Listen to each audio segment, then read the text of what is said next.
Hey everybody, welcome to Paperclipping. I'm your host, Noelle Hyman. Today I want to share with you some ideas for how you can get more out of your die cutting. Whether that's electronic die cutting or manual die cutting, we're going to look at samples of both. So let's just go ahead and get straight to it for today's episode of Paperclipping. My first tip is that when you're making a general cut, you do it in a way to where you can also use your leftover pieces. So for example, I made these peppermint pieces for a birthday party for my daughter, and I knew I wanted to use some of them in the scrapbooking too. So this is our Nutcracker album, and I was able to use the peppermint pieces in these pockets that I've got here.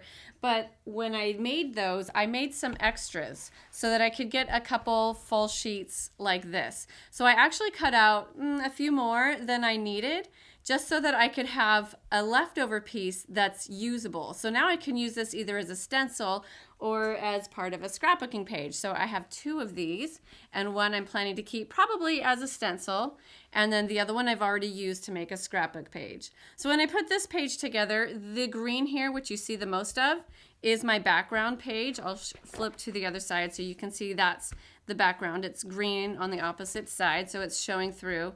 And then before I attached the white piece with the circles to the green background, I just taped in some of these other colors in just some of the spaces.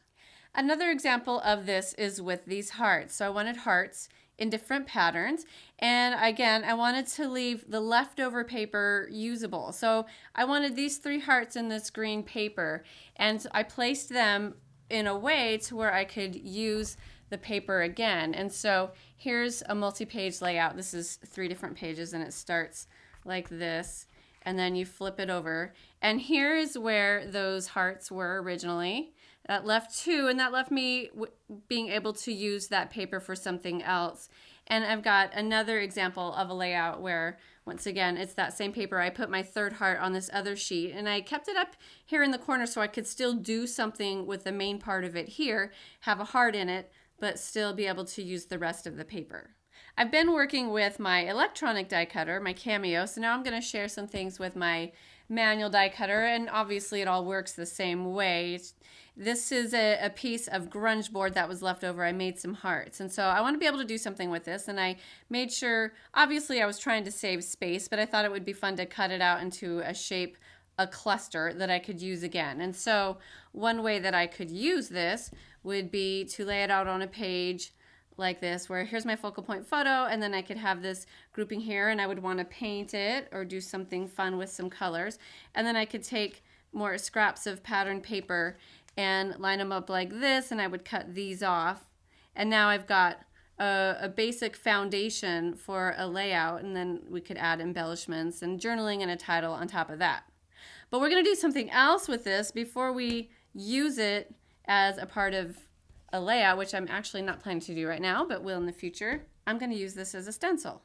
I want to make a layout about Trinity and myself and how we do homeschooling together. I homeschool her, and then as soon as we're done with school, we zip off to dance for many hours every single night, and I feel like I'm her partner in building her future. And so that's what this layout is going to be, and obviously there's a huge amount of love and bonding that is a part of that. So I want to use these hearts as a stencil, and I want 3 hearts that will be in a line leading toward her face, and so I'm going to move that.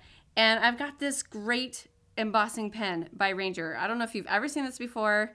It's not something I've seen anybody use. It's called an embossing pen, and we're going to use this as a stencil. And so I'm going to start with my first heart right here, I think. Let me put this back. Yeah, I'm going to have 3, and this big one will be my center heart, and I think that's a good place for it. And I'm going to take my pen now, and this is like, it's embossing ink, but now you can scribble with it or draw with it. And if you're good at drawing, awesome. If you're not, just do scribbly things like I'm doing. So I've made my little ink mark there, and now I'm going to pour some embossing powder over it like this, and maybe now you can see my scribbled heart. And now it's time to dry it with your heat tool.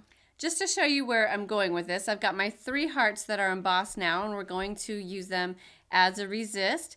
And I want to do 3 streaks of color leading toward Trinity's photo. So the way I did my color is for the pink and orange, I used Distress Stain from Tim Holtz, Spun Sugar, and Wild Honey.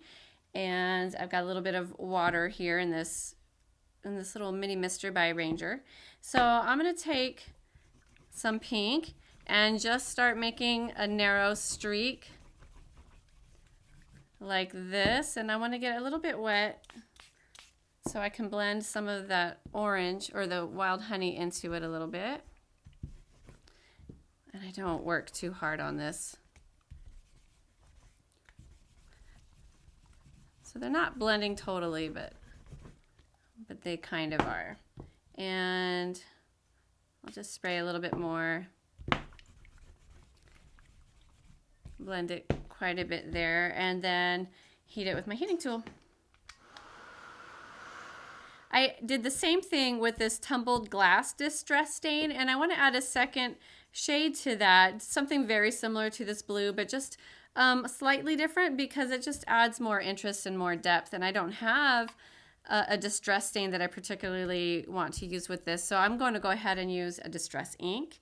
This is the Peacock Feathers, which is a gorgeous turquoise color, and I'll use my blending tool, and I'm just going to blend some distress ink right into my distress stain. So don't worry if you don't have all the colors you want in one type of product. You can use multiple mediums and products in there, and I'm not doing the entire blending tool. I'm not using the whole pad. I'm just kind of using the edge of it just because I don't want to get too much of the peacock in there. I just want a little bit. And then we can take some water, maybe put a little bit, oh, that was a lot. Put a little bit on your hand and just kind of splatter some drops. And the stain and the ink will react with that, and you'll get a little bit of splotchiness once you've dried it.